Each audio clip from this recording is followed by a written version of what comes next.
Hi everyone, Father Jeff here. Welcome to another episode of Behind the Scenes at the Assumption Church. In today's episode, we're going to go from top to bottom of this beautiful structure. You see the doors are open and we'll head inside of the main door. But before I take you in, I wanted to show you this rock here, which was laid for the 100th anniversary of the laying of the cornerstone. So this was September 6th of 1991, the 100th anniversary, built on faith, hope, and love. The rock was taken from the very same quarry where the stone was harvested for the building of the church. And underneath is buried a time capsule. So maybe in 2091 we can open that up and see what life was like in 1991. Very grateful that we have with us today to help us on this tour from top to bottom our sexton, as well as a volunteer who's been a lifelong member of the parish from just down the road, Mr. Tom Bennett. Good afternoon, everybody. This is Tom Bennett. I'm speaking. I just wanted to point out this is the cornerstone that was laid into the church in 1891. Many of the original for the base of the church. The church hall, which we'll be going into later, is where the original church was, and then they built off the basement to the first floor and then upstairs to the attic. This part of the church was never really completed because one of the construction workers fell to the step and the bell tower was never completed. So now let's move on down to the church hall. We've made our way into the church hall currently. Of course, this was the original church, the first part of the structure that was built. So masses would have been held down here while work was being completed on the upper church and the galleries upstairs.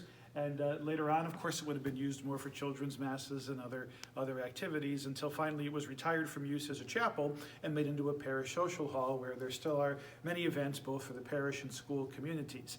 You'll notice as we move along here that the stained glass windows are still in place because, again, since it was the original church, they had stained glass windows. Let me hand this over to Tom now, who'll tell you a bit about the ceiling and a little more of the history of this beautiful church hall. Okay, as we continue on down the road, I'm going to take you to a section of the drop ceiling that was placed in when it was converted to the hall to show you it's in the ceiling, which still is here today. There you have to show that. Of course, some of it's been chopped out from different mechanical things that have had to be run through here. And then we'll go up to we're now the stages where we had a beautiful altar. There were altars on the upper floor in the main church, as well as steps down here. There's, as you notice, like in all Catholic churches, you have the main step one, and then there's supposed to be 3 steps up to the altar. So this is where the original, which is now our stage, where the main altar originally was. Now, if Heather turns the camera around, where the window we're seeing, where you open up into the kitchen, that's where the other organ was. There was an organ on the lower level, and then there was an organ on the upper level as well also. So now what we're going to do is I'm going to take everybody downstairs into the basement where we're going to view the boiler that heats the whole church.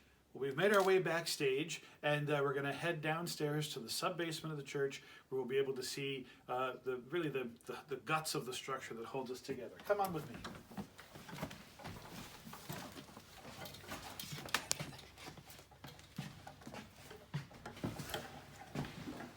One thing I wanted to point out is that really the love for God is so evident. Here we are in a back stairwell, a place that nobody really ever sees. Notice all the wainscoting and the woodwork that's still down here. Many places of the church still are just gorgeous when you think about the craftsmanship that was put into it.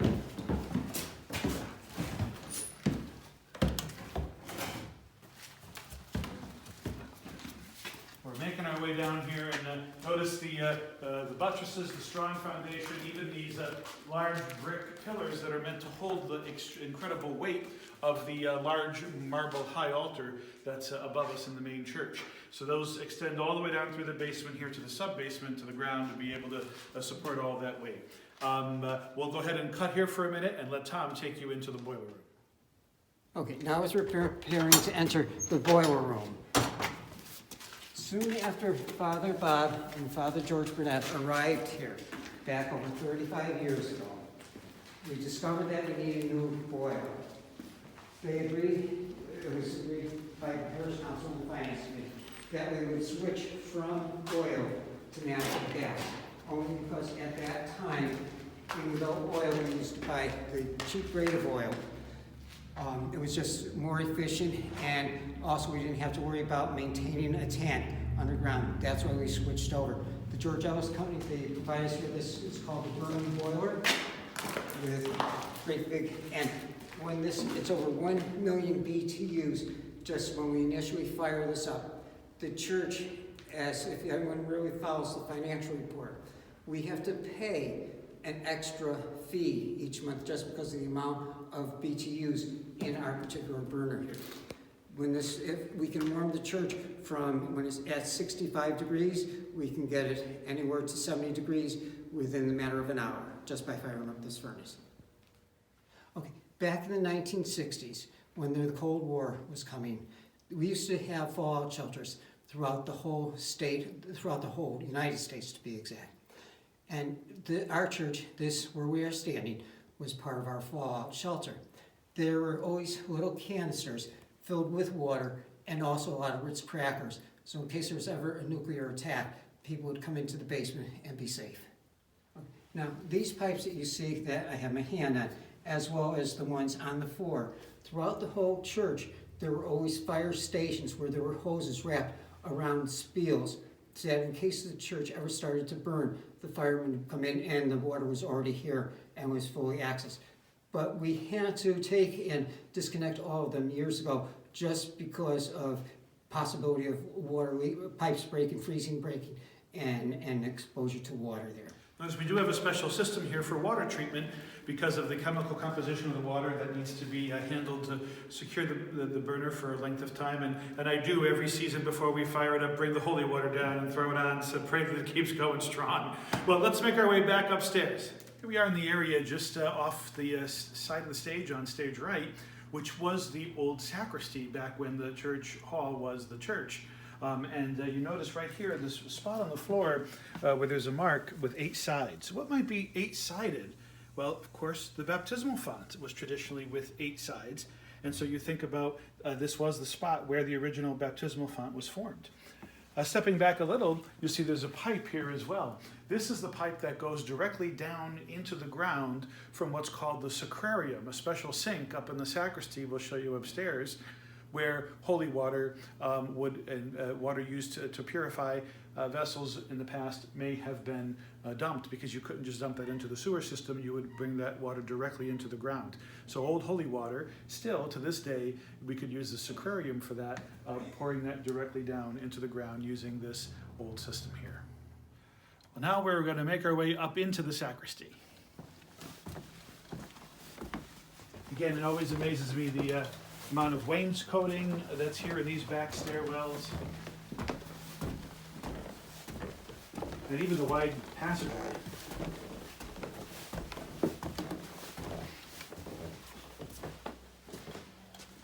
In this back area, there's some stained glass windows, very rarely seen. Again, the baptismal font, along with the brush that would have typically been used for the aspergus, the spreading of the holy water, sprinkling the people. And here you see a little candle, what would have been a sanctuary lamp.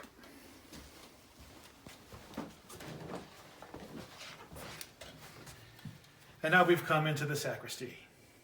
The sacristy area of the church, of course, is where everything is kept, the sacred vessels, as well as all the hosts that we would need for Mass, the vestments of the priest, the altar servers, the books. Everything is back here in what would be like the backstage, if you will, an area getting ready. It's a beautiful sacristy, a very large sacristy, in fact, some larger than some even country churches. The vesting case is this big wooden structure here. All the different drawers that we have along the way would have been where vestments could be kept, or stoles, other items. Currently, of course, this is all Deacon Larry's vestments in here. You can see they're hung up and ready to go. There's a safe back here as well, which is where we store the collections for the after the Vigil Mass, before being counted by our counting teams on Sunday. Little fridge to keep the water and wine safe. And you'll notice all of the stained glass windows back here point to the 7 sacraments. You have the miracle of the fish and the loaves that's over there, the Holy Spirit for confirmation, the wine and the monstrance, the grapes and the monstrance for the Eucharist. And then over here, the keys, which represent St. Peter and the power to forgive sins. So the sacrament of reconciliation or confession, the baptismal font here. And then you'll notice the priesthood, holy orders, and marriage. So the 7 sacraments are all represented here in the stained glass windows. The sacrarium that I mentioned, that special sink that goes directly to the ground, is right here. So all of the water, that holy water that's used, is going straight down that pipe into the ground. Now let me hand things over to Tom. He'll talk a little bit about our bell system. Years ago, Mike Wazarski dedicated the original carillon in memory of his wife, Jean. When Father Sullivan arrived here, we wanted to modernize because everything was done, all the music was played by the old 8-track system. We updated it to now the CDs, and it's also a computer system now. This was dedicated by the Nikituk family. As you can see, the time here, we're able to program for anything that we would like to do, any system. You can see it says systems active, time of day. At 1 o'clock, it will go off. It'll play a song. These are a list of all the different songs and the number. We can play anything that we want for the different octaves of the year. And it's heard throughout the outside of the church. We also have the capacity, anytime that we'd like, to have the bells go off inside the church while to play any kind of music that we'd like. We also upgraded the sound system in the church. It was done, original was a Bose system. It was a very good system, but now everything's become digitalized, as everybody's familiar with, and this is what so I was going to show you the inside, but now we're able to control each one of the speakers, set of speakers, individual, if we ever do decide to do that. Now from off of the sacristy, we're going to make our way up to a storage room that is above the sacristy and the gallery there. Follow me. Again, more stained glass windows, even up top here. And the original color of the church. That's a good point there, Tom. Yeah, this green was the original color of the church. Again, still all the wainscoting up top. You might wonder, what do we do with all of the Christmas decorations and Easter decorations and things? Well, here they are. This is where we keep them, up above the sacristy.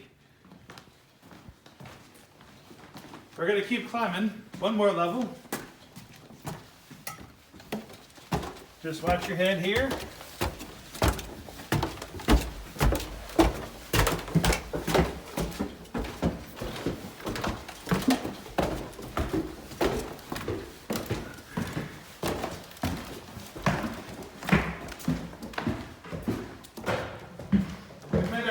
To the corner gallery, the smaller of the galleries.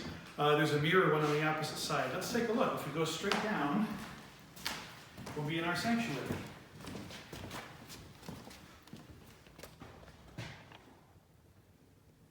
So you see the high altar and the main altar that's currently used. Directly across is the mirror gallery.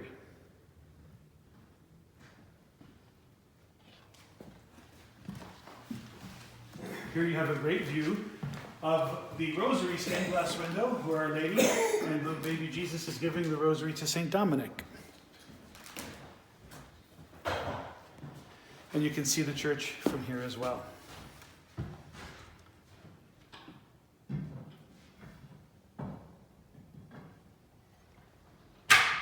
One other interesting spot is this access hatch that goes out onto the lower roof. Well, it lets you take a peek and you'll be able to see quite a bit of the valley from here. It's a great spot to watch the fireworks from around the 4th of July. And there's a story I love to tell up here that goes all the way to Father Moroni. And Father Mulcahy, I believe, was the pastor at the time. Do you want to get out there? And Back in those days, of course, pastors were a little tougher than they are today. And Father Moroni used to come out and bring us hibachi, and this would be a place to hide from Father Mulcahy. Now, I don't know if Father David does that today, but we'll have to ask him.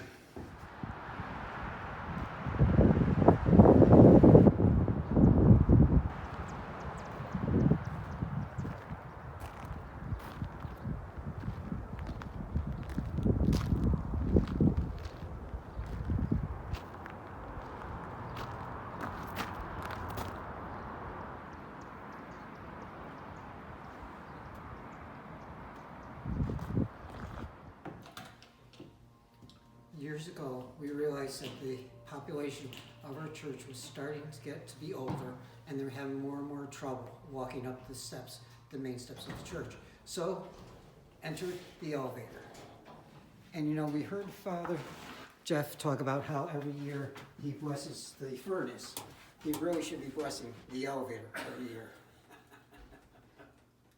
It is equally as important as the furnace. But people do occasionally get stuck in there, and don't worry, Heather, you'll be okay. And I do know how to get everybody out of here quicker than the firemen can get out of the Eagle Hogs Fire Department to get up here.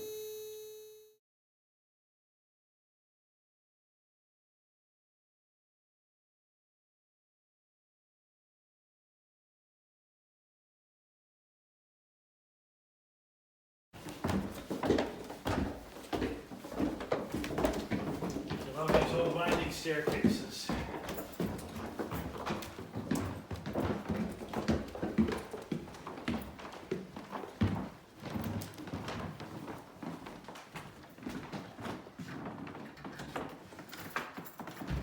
Remember last week in our behind the scenes tour, we had a chance to examine the pipe organ.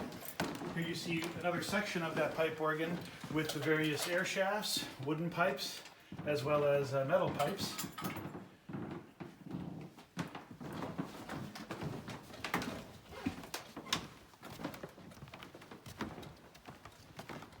And the organ console right here.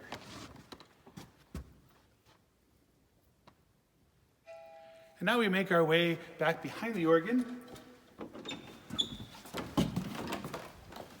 Again, more of the pipes, as you remember from last week.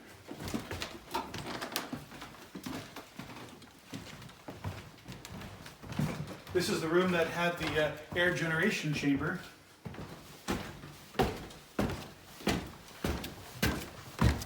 Another winding staircase.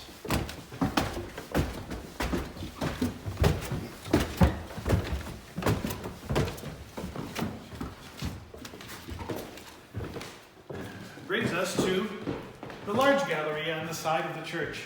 As you're looking up, you'll be able to see this section here. The ceiling shows the original painting and stenciling work that the entire ceiling of the church used to be like. And again, more stained glass windows in areas where people generally wouldn't see them. We'll let you take a walk through.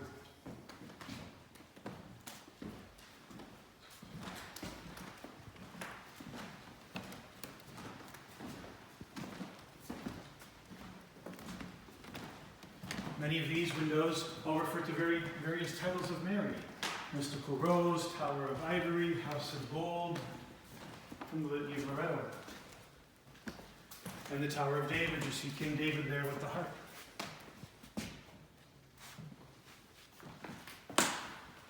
And just take a peek down here.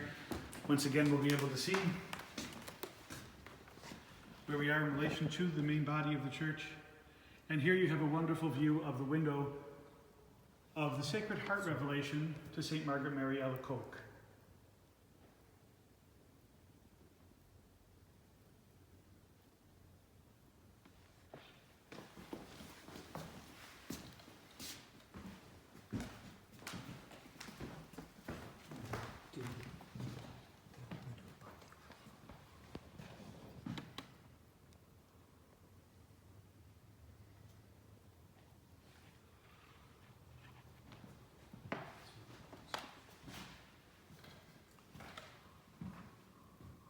And you have an opportunity there to see a little bit down behind the pipe organ and the facade of pipes here in the center, in the front.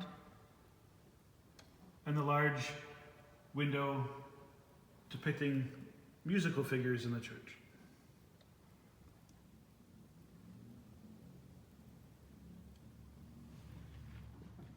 As we open this door, this is the entrance to where the bell tower is located in the church, which was never completed due to the death of construction workers.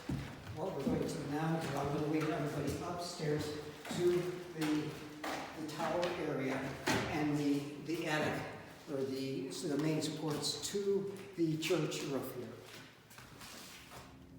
We've made it to the top of the stairs, and Heather, give us a wave. Thank you so much for all the videography work you're doing throughout all these past couple of months here in the church.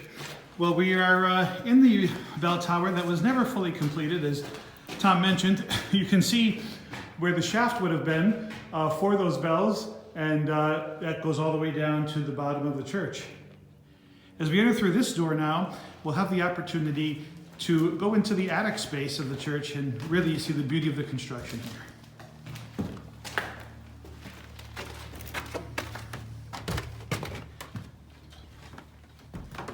Let me hand things over to Tom. I'll grab the light for you. Okay, what I'm going to do, I'm taking the light with me just to show you how they constructed this whole building. Look at the size of these beams that are holding up the building. Look at the way that everything ties into each other. It's all tongue and groove work done here, and it drops down many feet to the bottom there. Then we'll continue on through the center of the church, and I'll show you different beams. It's amazing the way, and many times we hear the priests always refer to the church as being a safe haven for you. Well, if you look at when you look up at the ceiling of the church, it really looks like an inverted boat. And this is what I'm basically going to be showing you, the different inversions of the church. Now, we're going to continue on along into the center here. And there's one little piece that it's going to take a little bit of time for us to get there. But Father Sinnott, one of our first pastors, he signed one of the boards, which is at probably one of the highest points of the church. So you can see our little walkway here, and as you can see, it's higher up we get, the size of the beams. That's still supporting a slate roof. Now, I have to get down on the ground, climb underneath these boards. Alright, and here we are up at the top of the church. And if you notice how ingenious the builders of this church is, they made it so that if you really need to get down anywhere into the church, all you have to do is follow the little ladder down as far as you can to the inner walls of the church. If you notice, the church was basically built with stone and brick. Stone is on the outside, the brick is on the inside, so it's like a building within a building. We'll continue climbing now to the upper catwalk upstairs here.